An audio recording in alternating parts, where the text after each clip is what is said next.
जय भीम। माफी चाहूँगा डीएनए के आधार पर प्रदेश में हम लोग नहीं की है, लेकिन थोड़ा कड़वे है, कड़वा बोलने की आदत है। तो बहुत सारी बातें हुई, इसके बाद नवीन हो गई कि 100 दिन भेड़ का जो अच्छा है शेर का किया जाए। अगर एक राष्ट्रीय अध्यक्ष के आने पर से जय भीम और घोष खुद की धरती से, बाबा चौहरवल की धरती से, रघुवीर ठाकुर की धरती से ये होगा, तो भी मानने में तोमर साहब ने हमारे गार्जियन है, सीनियर है, इतनी सारी बातें आपको बताई, क्या वो सफल हो पाएंगे? तब चाहिए ना ये जय भीम, जय भीम। साथियों, हम तो फकीरी मिजाज रखते हैं। साथियों, हम तो फकीरी मिजाज रखते हैं और अपनी ठोकरों में ताज रखते हैं। साथियों, हम तो फकीरी मिजाज रखते हैं, अपनी ठोकरों में ताज रखते हैं। कल की परवाह भीम आर्मी के लोग नहीं करते दोस्तों, ये तो अपनी मुट्ठी में आन रखते हैं। सबसे पहले हमारे बुजुर्ग, मैं जानता तो नहीं हूँ, आए हैं और काशीराम साहब आज अगर होते तो मुझे लगता है नहीं कि उनके होते तो मुझे भी कहा भी गया साथियों ने कि उनको सम्मान जो है और अपने हाथों से करें। आशीर्वाद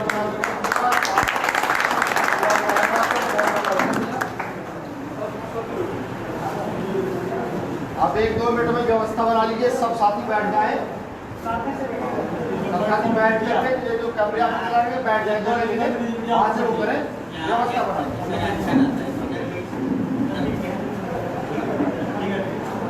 आवाज अगर हो एक नाम और 2 भी होते तो वहां तक हो जाएगी, ठीक है? सब लोग बैठे, व्यवस्था बना कर रखिएगा।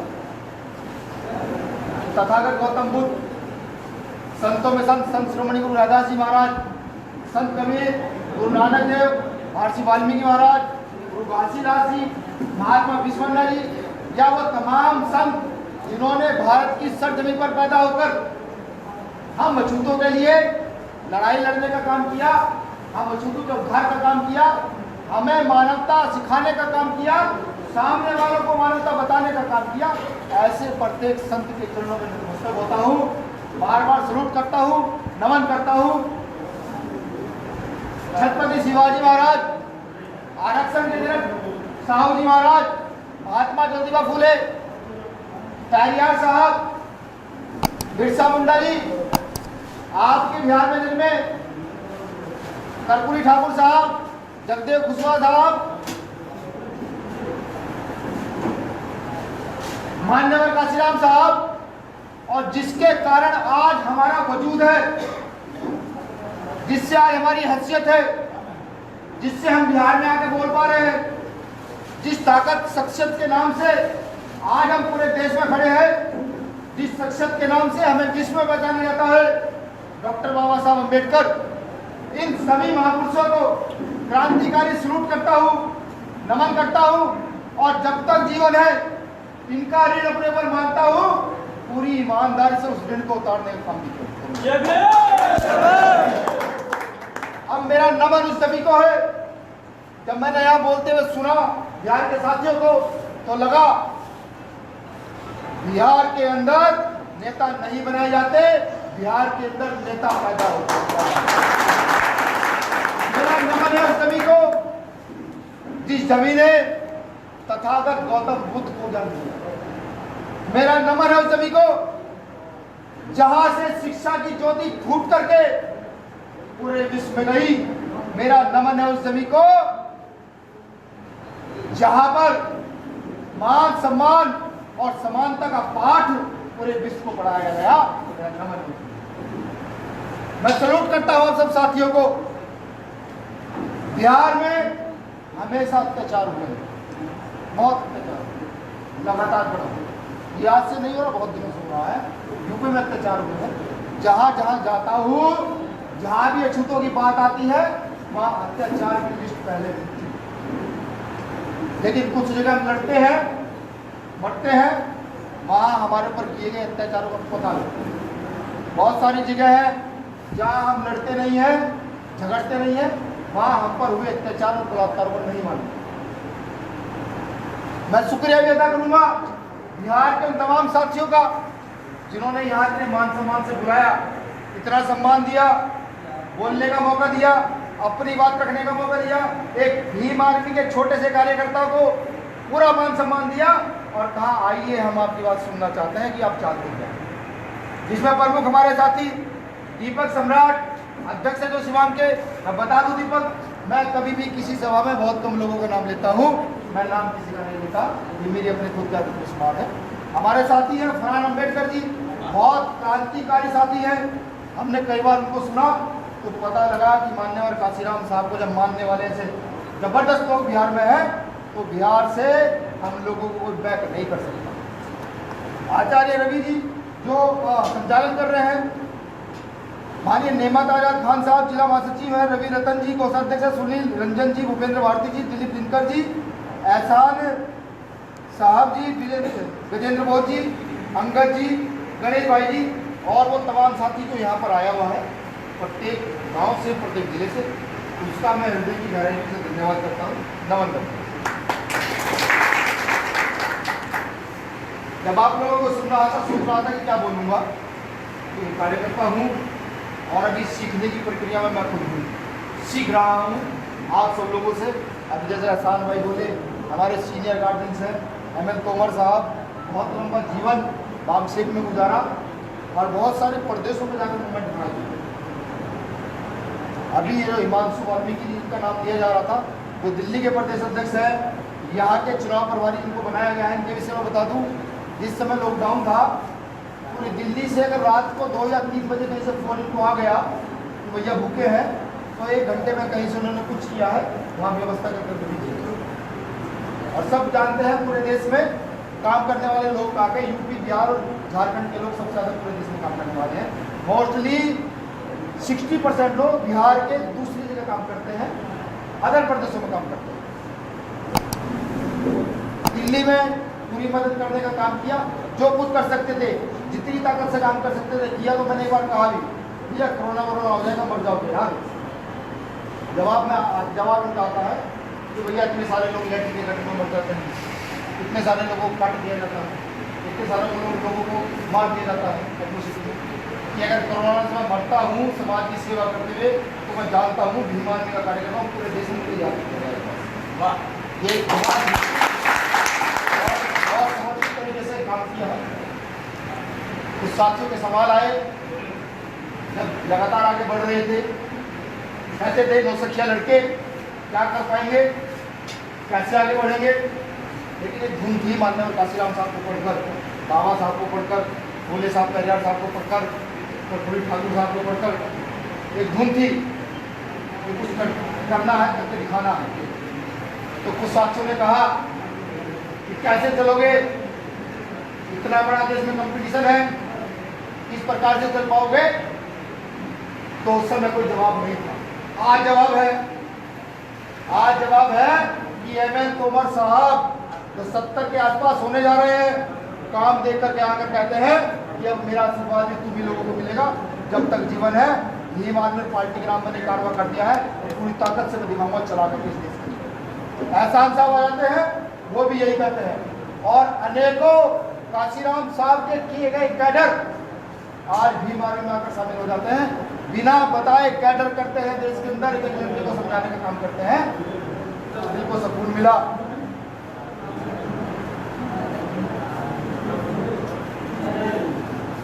आ जाइए, हमें भी सुना दीजिए, बात हो रही तो हम भी सुन लेंगे। मन को सुकून मिला जब कोई कारवा बढ़ेगा, कारवा चलेगा। फिर कुछ साथियों ने कहा कि दलितों के जो नेता होते हैं बहुत जल्दी खड़े हो जाते हैं, बहुत जल्दी बिक जाते हैं और बहुत जल्दी मिट जाते हैं। भ्रमण किया, सर्वे किया, संविधान जल जाए हमारे नेताओं को कोई फर्क नहीं पड़ रहा है, रेप हो जाए कोई फर्क नहीं पड़ रहा है, मर्डर हो जाए तो फर्क नहीं पड़ रहा है, तो मन को लगाने, बात तो हकीकत है। दलित नेता बिकेंगे, कटेंगे, मरेंगे, सब काम होगा। तो एक चीज और मन में बैठा ली कि भारत को तो छोड़ दीजिए, पूरे विश्व में कभी वो नोट नहीं बनेगा जो इन अम्बेडकरवादी लोगों को खरीद। ये मन में बिठाया। जब काम करना स्टार्ट किया था भाई चंद्रशेखर आजाद ने और हमने, छोटे से क्षेत्र में काम करते थे, बहुत ज्यादा बड़ी नॉलेज नहीं थी, किताबी ज्ञान था, फील्ड का ज्ञान नहीं था। कभी कभी डर लगता था, मौत का डर लगता था, यार अगर मर गए तो परिवार का क्या होगा। लगातार चले, व्यवस्था से चले, महापुरुषों की बताई हुई सीख पर चले, उस सीख का पालन करते हुए ईमानदारी से आज भारत के अंदर अगर आरएसएस के बाद किसी संगठन का नाम मिलता है तो उस संगठन का नाम भीम आर्मी भारत है। अभी लॉकडाउन की घटना बता दूं, जब पूरे देश में हमारे लोगों के लगातार फोन आ रहे थे कि भैया भूखे हैं, कैसे घर जाएं, क्या करें, तो बिना सोचे समझे 4 नंबर हमने सोशल मीडिया पर भीम आर्मी कार्यकर्ताओं को डाल दिए कि पूरे देश में कहीं किसी को परेशानी हो, इन नंबरों पर संपर्क करें। मैं कोई रजवाड़ा नहीं हूँ, चंद्रशेखर आजाद जी कोई रजवाड़े नहीं है, बिहार का जो जिला अध्यक्ष है वो कोई रजवाड़ा नहीं है, ना कोई फाइनेंशियल बैकग्राउंड है, ना कोई राजनीतिक बैकग्राउंड है।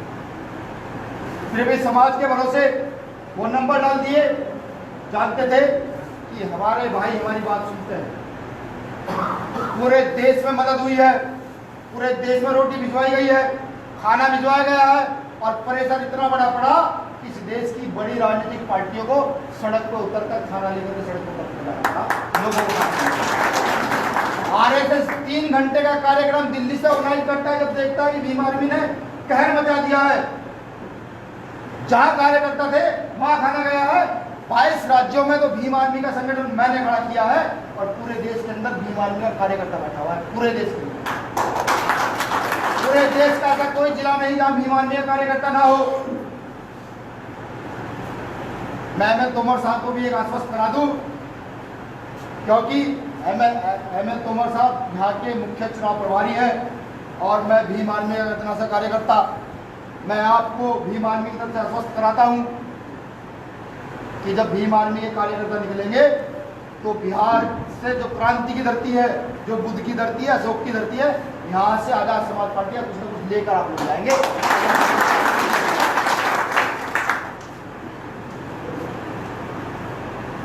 ये वादा मैंने समाज के बलबूते कर लिया है। ये वादा उसी तरीके से किया है जिस तरीके से मैंने समाज को रोटी खिलाने का वादा किया। मुझे यकीन है इस वादे को पूरा किया जाएगा। अब अगर हम अपना इतिहास लें, भीम आर्मी का इतिहास ले लें, चंद्रशेखर आजाद जी का इतिहास ले लें, तो इतिहास कोई ज़्यादा बड़ा नहीं है। उनके पिताजी टीचर थे प्राइमरी स्कूल में, खुद ग्रेजुएट, पोस्ट ग्रेजुएट है, किसी प्रकार का कोई राजनीतिक बैकग्राउंड नहीं है। कुछ था तो किताबों को स्टडी करके समाज के मूवमेंट को खड़ा करता था और कुछ नहीं। मेरा भी बैकग्राउंड ऐसा ही है। मेरे फादर खुद फोर्स में सिपाही थे, पुलिस में, यूपी पुलिस के अंदर। मेरी भी खुद नौकरी, मेरी भी इच्छा ये थी कि मैं जाकर के सरकारी नौकरी करूं और अपना घर परिवार अच्छे से चलाऊं। लेकिन जीवन में कुछ घटनाएं होती हैं, वो घटनाएं व्यक्ति को बदल देती हैं, पूरा जीवन बदल दिया। दूसरे शब्दों में ये कहूं कि सब कुछ उथल पुथल कर दिया। अपने घर के, अपने परिवार के, अपनी माता जी के शब्दों में अगर मैं कहूं तो पूरा बर्बाद कर दिया। और अगर अपने शब्दों में ये कहूं कि मैं एक ऐसे मिशन पर निकल पड़ा हूं कि जहां पर अगर वो मिशन खड़ा हुआ तो इस शोषित वर्ग को शासक बनने से दुनिया की कोई ताकत नहीं रोक पाएगी। यही समझाने सिर्फ यहाँ आया हूं कि आपने अभी मूंछों पर ताव देने की हैसियत कर दी है। मूंछों पर जानते हैं ना, राजस्थान में मार देते हैं मूंछों पर ताव देने में, गुजरात में मार देते हैं मूंछों पर ताव देने में।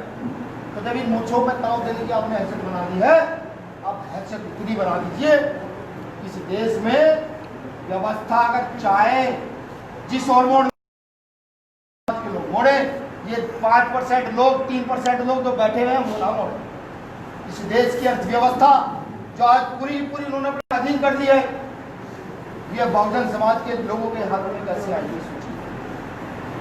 यहाँ की जुडिशरी जो उन्होंने अपने अधीन कर दी है, ये बहुजनों के हाथ में कैसे आएगी सोचिएगा।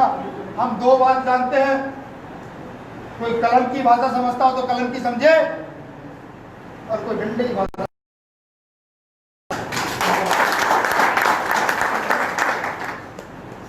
कांशीराम साहब ने सिखाया कि लड़ाई दो तरीके की है, एक बुलेट की और एक बैलेट की। अब आप सोचिए कि पहले किस लड़ाई में मजबूत होना है।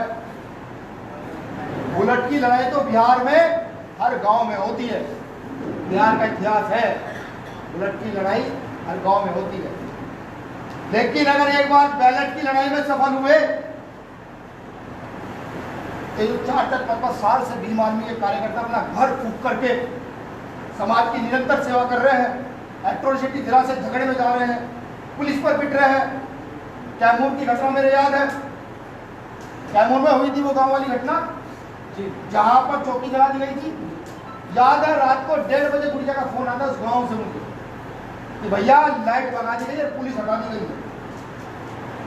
1:30 बजे फोन करता हूँ एसएसपी को, उनसे पूछता हूँ साहब ऐसा क्यों कर रहे हैं आप, अगर हमारे लोगों के साथ गलत होगा तो गलत रहेगा, वहाँ जवान बेटी है। एसएसपी कहता नहीं कोई ऐसी बात नहीं है। फिर एसएसपी को दो बात कही जाती है कि वहां पर भीम आर्मी काम करती है, अगर किसी बेटी के पल्ले पर दाग लगा तो उस दाग का हरण हम लोग क्या करेंगे, ये सब पता नहीं बात नहीं। इतनी बात सुनते ही दिल्ली के प्रदेश अध्यक्ष को रात को 1:30 बजे फोन किया जाता है, बात कीजिए। उत्तराखंड के प्रदेश अध्यक्ष को फोन किया जाता है, बात कीजिए। महाराष्ट्र के किया जाता है, केरल कर्नाटक के किया जाता है। 10 प्रदेश अध्यक्ष एसएसपी को फोन करके ये बात करते हैं। 20 मिनट में कैमूर के उस गांव में एसएसपी पुलिस भेजता है। उसे जब ये कह दिया जाता है अगर पल्ले पर आग उठी तो कुछ भी होगा, कुछ बर्दाश्त नहीं किया। ये ताकत कहां से आई? मैं वहां से चल के यहाँ तो नहीं आ पाता, हजारों किलोमीटर दूर कैमूर कैसे पहुंचता हूँ। लेकिन हाँ एक चीज थी, यहाँ भीम आर्मी के कार्यकर्ता थे। मैं जानता हूँ जब ऐसी घटना होती है उनको आदेश मिलता कि तो अपनी जान पर खेलकर पूरे देश में आदमी हो जाता है, तो जब भी होगा। ये ताकत जो दी है आप लोगों ने, इस ताकत को अब शासन करने वाली जमात में कन्वर्ट करना पड़ेगा। उसका कारण क्या है ये भी समझना। हम पूरे बिहार में भुखमरी को लेकर 50 आंदोलन करते हैं, क्योंकि बिहार और यूपी में सबसे ज्यादा लोग भुखमरी समझते हैं। पूरे देश की गंदगी साफ ये लोग करते हैं, पूरे देश की फैक्ट्री में ये लोग काम करते हैं। देश का ऐसा कहीं कोना नहीं जहाँ बिहार के लोग ना हो, झारखंड के लोग ना हो, उत्तर प्रदेश के लोग ना हो, मजदूरी व्यवस्था में काम करते हैं। हम बिहार में 10 आंदोलन करते हैं भूख को लेकर, लगातार सड़कों पर चीखते चिल्लाते खूब चिल्लाते हैं, उसमें लाठीचार्ज होता है, गोली चलती है, हमारे साथी भी मर सकते हैं। और अगर एक ईमानदार व्यक्ति यहाँ की संसद में बैठ जाए, असेंबली में बैठ जाए और वहां जाकर चीखना स्टार्ट करे कि अगर अब लोग बिहार में भूख से मरेंगे तो भीम आर्मी के लोग पूरा बिहार बंद कर देना चाहते।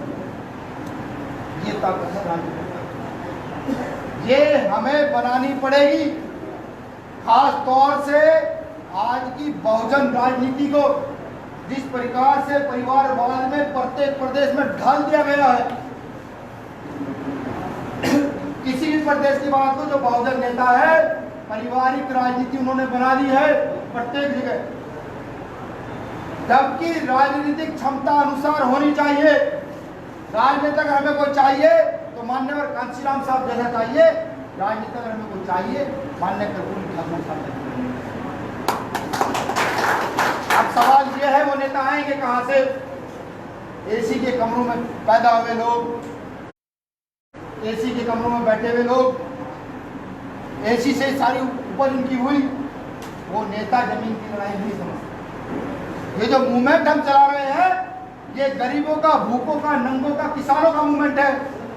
ये मूवमेंट सामंतियों का नहीं है, ये मूवमेंट जमींदारों का नहीं है, ये मूवमेंट पूंजीपति का नहीं है।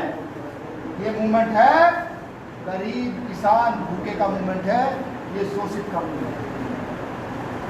यही भीम आर्मी में हम फील कराना चाहते हैं। जब यहाँ से 5000 किलोमीटर दूर उड़ीसा में कोई घटना घटे किसी गांव में, तो वहाँ घटना घटने वालों को ये महसूस होना चाहिए, दिल को सुकून रहना चाहिए कि मेरे साथ घटना घट रही है, बहुत जल्द भीम आर्मी के लोग आएंगे मेरे साथ। ये पैदा किया आप सब लोगों ने, लेकिन फिर बात वही आ जाती है कि ये आखिर कब तक किया जाएगा। अभी मध्य प्रदेश में भीम आर्मी के कार्यकर्ता को सामने की गोली मार दी गई है। हमारे कार्यकर्ता पदाधिकारी प्रदेश अध्यक्ष उपाध्यक्ष आंदोलन करते करते 2 बार जेल जा चुके हैं। उसे न्याय दिलाने के चक्कर में राजनीतिक प्रेशर इतना ज्यादा है, अब तक दोषी की गिरफ्तारी नहीं करवा रहे। नागपुर में हमारे कार्यकर्ता को गोली मार दी जाती है, कोई कार्रवाई नहीं। अभी 10 तारीख की घटना है, एक लड़की के साथ रेप होता है। रेप कैसा होता है? वो बच्ची अपनी दोस्त के यहाँ जन्मदिन में जाती है, उसके भाई के 10 दोस्त 15 साल की बच्ची के साथ रेप करते हैं। उसकी मानसिक स्थिति आज इतनी खराब है, वो नहीं बता सकते। प्रशासन को कहने के बावजूद प्रशासन सिर्फ 2 लोगों को गिरफ्तार करता, उस लड़की को, उस लड़की के भाई को, और वो 7 लोग जो रेप के असली हकदार हैं, जो नशे की हालत में रेप करते हैं, राजनीतिक प्रेशर से उन्हें गिरफ्तार नहीं किया। हमारे मंडल अध्यक्ष और टीम अगर आंदोलन करती है तो उन सभी पर लाठीचार्ज कर आज 300 लोग मुकदमा झेल रहे हैं, 300 लोग मुकदमा झेल रहे हैं और गिरफ्तार कर रहे हैं। हम खूब चिल्ला रहे हैं सोशल मीडिया पे, खूब अधिकारी को फोन करके धमका रहे हैं, कुछ नहीं हो पा रहा। ये इसलिए नहीं हो पा रहा है कि वो जानते हैं कि अभी भीम आर्मी के पास ऐसी राजनीतिक ताकत नहीं है जो वहां बैठ करके एसी की कुर्सियां फाड़ करके और उसके सिर पे मार कर जो सुन रहा है, बैठ करके जो गलत बातों को सुन रहा है और उनका निराकरण नहीं निकाल। वो कुर्सी कौन उखाड़ सकता है? उस बलात्कार जिस बेटी के साथ हुआ उसका दर्द कौन समझ सकता है? उस मजदूर का दर्द कौन समझ सकता है? उस दलित आदिवासी का दर्द कौन समझ सकता है? उस अखलाक का दर्द कौन समझ सकता है जिसे मात्र 100 ग्राम मीट के लिए ईंटों से उसका दर्द कौन समझ सकता है? वो व्यक्ति उसका दर्द समझेगा जो उस व्यवस्था में रहा हो, जिसने वो दंश झेला हो। क्या जरूरत है अहमद तोमर साहब को हमारे साथ काम करने की? गजेटेड 1 के अफसर रहे हैं, आराम से पेंशन मिलती है बहुत मोटी, घर जाकर आराम से रोटी खा सकते हैं, एसी के कमरे में रह सकते हैं। लेकिन दिल्ली से यहाँ तक 1000-1500 किलोमीटर का सफर गाड़ी में तय करके हमारे साथ आए हैं, पूरी रात काम किया है, फिर अगले दिन दोबारा हम लोगों की मीटिंग ली है, फिर लोगों से बात की है, लगातार जब से आए चल रहे हैं। ये मिशन का कीड़ा जो है, ये जब चुभ जाता है ये निकल नहीं पाता। इनके अंदर भी मिशन का कीड़ा है, इन्होंने दंश झेला है वो गरीबी का, इन्होंने दंश झेला है अपने बुजुर्गों की बेइज्जती का, ये छोड़ नहीं पाएंगे। यही अब हमें करना है बिहार में, ये बात बिहार नहीं है। वो नेता अपने क्षेत्र से निकाल कर भेजते हैं जो नेता आपका दर्द सुनते। जान लीजिए एक बात, जिस शख्स का नाम चंद्रशेखर आजाद है, शायद उससे ज्यादा यहाँ बैठा कोई व्यक्ति को नहीं लगता होगा। वो व्यक्ति ऐसा है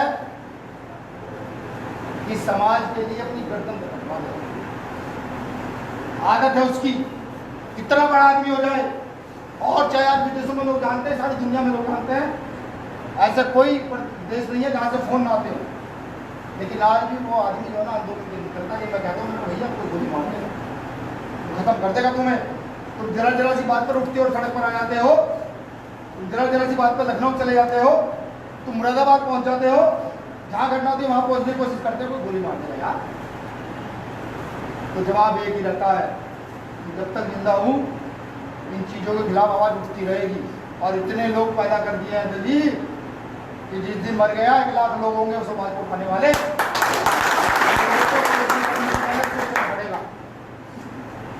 जब ये इतना बड़ा कारवां आप लोगों ने चला दिया है, इसको संभालने की जिम्मेदारी भी आप लोगों की। ना तो अखलाक होने देंगे, ना ही नजीब होने देंगे, ना ही दिल्ली के दंगे होने देंगे, दिल्ली के दंगों में 3000 आरएसएस के लोगों ने हिमांशु वाल्मीकि की टीम को घेर रखा था। 3000 आरएसएस के लोगों ने पत्थरबाजी कर दी दिल्ली के दंगों में। दिल्ली के दंगों को शांत करने का किसी व्यक्ति ने काम किया तो वो बैठा है जब उन्होंने हाथ उठाकर ये कहा कि वाल्मीकि समाज सबसे ज्यादा दिल्ली में है, जो सफाई करते हैं, लैट्रिन के घर में घुस कर टट्टी निकालते हैं, जो मरते हैं रोज। जब हाथ उठा के उन्होंने ये कहा हमारी मुस्लिमों से कोई लड़ाई नहीं, मुस्लिम तो भाई है, उन्होंने कभी हमारे आरक्षण का, हमारी सामाजिक व्यवस्था का विरोध नहीं किया, तो हम इनसे नहीं लड़ेंगे। तो दिल्ली का 90% वाल्मीकि समाज रुक गया। वाल्मीकि समाज की अगर हिस्ट्री देखें तो ब्रिलियंट है, ब्रिलियंट। तलवार की नोक उनसे तेज भी चला नहीं। सोचिए जो आदमी इतने ब्रिलियंट हो वो काटने फाटने ब्रिलियंट होंगे। इन्होंने लेकिन दिल्ली का मामला संभाला और आरएसएस की मीटिंगें चली। ये जो वाल्मीकि समाज के लोग हैं ये हमारे साथ खड़े क्यों नहीं है? इसका कारण एक है क्योंकि भीम आर्मी का सिपाही है, बाबा साहब का कीड़ा काट लिया है, मान्यवर काशीराम साहब का बहुजन हो गया है, तो इसने सोचा काम बहुजनों के लिए होगा। बहुत तो गाली देते हैं सोशल मीडिया। ये काम आप लोगों को करना पड़ेगा। क्षेत्रवाद की राजनीति से बाहर निकलना पड़ेगा, जातिवाद की राजनीति से बाहर निकलना पड़ेगा। हर बार देश को हमने बताया है, देश की आज़ादी में सबसे ज्यादा अगर कोई लोग मरे हैं तो नंबर 1 पर मुसलमान है, दूसरे नंबर पर दलित आते हैं। देश की आज़ादी में मुझ पर अगर यकीन ना हो, मेरे जाने के बाद इंटरनेट पर उंगली मारिएगा, डाटा आपके सामने निकल कर आ जाएगा कि कौन देश की आज़ादी में सबसे ज्यादा है। अभी भी देश खतरे में है, हम तो खतरे में है ही। हम तो पिछले 5-7 हजार साल से खतरे में है, संविधान बनने के बाद भी लगातार खतरे में है, लेकिन अभी देश भी खतरे में। यहाँ की अर्थव्यवस्था बिल्कुल चौपट हो चुकी है।